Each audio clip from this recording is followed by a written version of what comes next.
ఓం నారాయణ ఆది నారాయణ. ఓం నారాయణ ఆది నారాయణ ఛానల్ను ఆదరిస్తున్న గురు బంధువులకు స్వాగతం, సుస్వాగతం.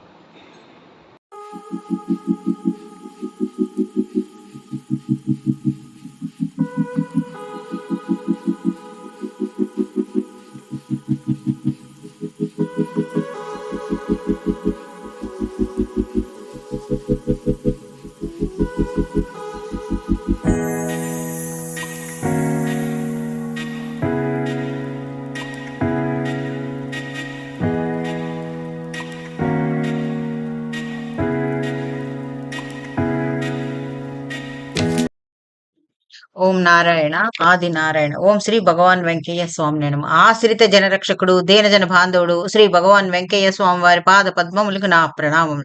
సమస్త సగుణ రూప నిర్గుణ రూప గురుదేవుల పాద పద్మములకు నా నమస్సుమాంజలి.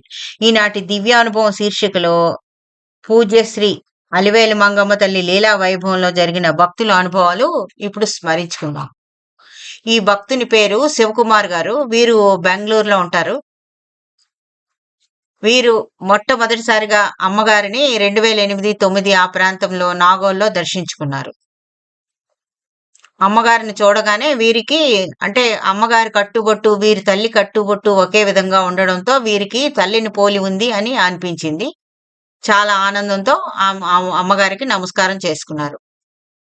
ఆ తర్వాత పూజ్యశ్రీ అమ్మగారితో వీరు ఇలా అన్నారు, అమ్మ నేను ఉంటున్న బెంగళూరు అంటే వారు ఉంటున్న బెంగళూరులో వీరింటికి కొద్ది దూరంలో సాయిబాబా మందిరం కడుతున్నారు. అమ్మగారి చేతితో ₹1 దక్షిణ ఇవ్వమని పూజ్యశ్రీ అమ్మగారిని అడిగారు వీరు. అప్పుడు అమ్మగారు ఈ చిన్నగా నవ్వి అలా పక్కన కూర్చోండి అని చెప్పారు వీరిని. వీరు అదే విధంగా ఒక పక్కకి గోడ దగ్గర ఆనుకొని నిల్చొని ఉన్నారు.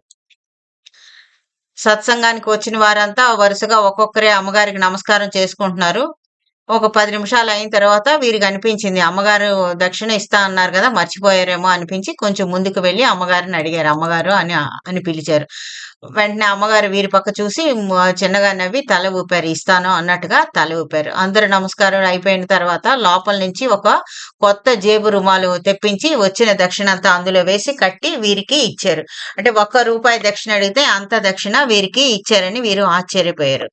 వీరు బెంగళూరులో వీరు కడుతున్న గుడిలో బాబా విగ్రహానికి ముందు సమాధి కట్టుబడి ఉంటుందా, ఆ కట్టుబడిలో శాలిగ్రామాలు ఇతర గ్రంథాలతో పాటు అమ్మగారి చేతితో ఇచ్చిన దక్షిణ అంతా అందులో వేసి నిక్షిప్తం చేసి ఆ కట్టుబడి సాగించారు.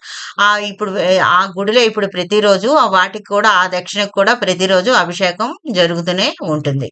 ఇది వీరి మొదటి అనుభవం. తర్వాత 2009లో వీరు అమ్మగారిని దర్శించినప్పుడు అమ్మగారు వీరితో ఇలా చెప్పారనమాట. అంటే ఆ కన్నడంలో ఎవరో స్వామి సమర్థ గ్రంథాన్ని ఎవరో రాశారు. అది వీరికి ఇచ్చారనమాట. సరిచూసి కొంచెం తప్పులుంటే కరెక్ట్ చేయమని ఇచ్చారు. కన్నడంలో రాశారు స్వామి సమర్థ. అది కొన్ని చిన్న చిన్న మార్పులు వీరు చేసి అమ్మగారికి ఇచ్చారు.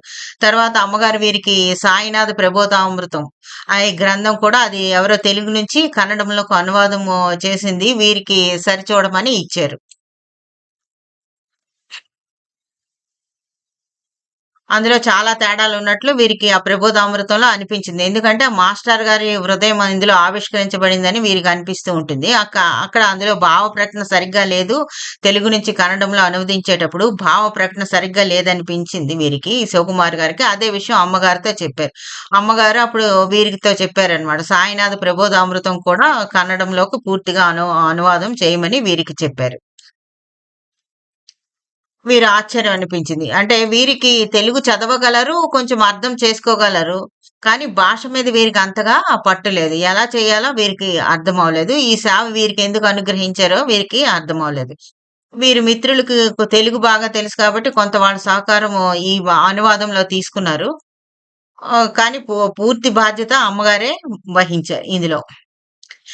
అమ్మగారి ఆజ్ఞ మేరకు వీరు సాయినాథ ప్రబోధామృతం అనువాదానికి మొదలు పెడితే ఒక్క సదానింబ వృక్షస్య శ్లోకం పూర్తిగా చేయటానికి, అది అనువాదం చేయటానికి వీరికి 15 రోజులు పట్టిందనమాట. సదానింబ వృక్షస్య అనే మొదటి శ్లోకం ఉంది కదా, ఆ శ్లోకం అనువాదానికే వీరికి 15 రోజులు పట్టింది. ఆ 15 రోజులు పట్టిన తర్వాత వీరికి ఒక సందేశం వచ్చింది అమ్మగారి నుంచి. అదేంటంటే సాయినాథ ప్రబోధామృతం గ్రంథము తర్వాత అనువాదం చేయొచ్చు. బాబాకి క్షమాపణలు చెప్పుకొని మీరు సాయినాథ ప్రబోధామృతం తర్వాత అనువాదం చేయండి. ముందు మిలారెపే గ్రంథం ఉంది. దానిని నెల రోజుల్లో అనువాదం చేయండి అని చెప్పారు. ఆ సందేశం వీరి మిత్రుడు ప్రసాద్ గారి ద్వారా వీరికి చేరింది.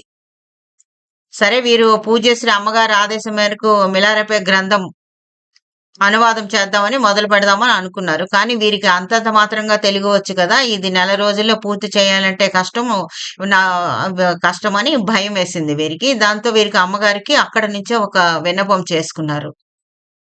అమ్మ మీరు నాతో ఉండి నా చేత చేయిస్తాను అంటే నేను చేస్తాను అని అమ్మగారికి విన్నపం పెట్టుకున్నారు.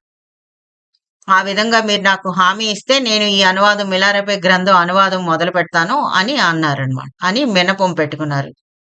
ఆ తర్వాత ఈ అమ్మగారికి ఈయన విజ్ఞాపన చేసుకున్న తర్వాత ఒక నెల 15 రోజులు దాటిన తర్వాత ఈ ప్రసాద్ గారు మళ్ళీ వీరికి వచ్చి సందేశం ఇచ్చారు. శివకుమార్ గారు ఈ రోజు నుంచి మీరు మిలారెపే గ్రంథాన్ని మొదలుపెట్టుకోమని అమ్మగారు చెప్పారు అని చెప్పారనమాట వీరొచ్చి.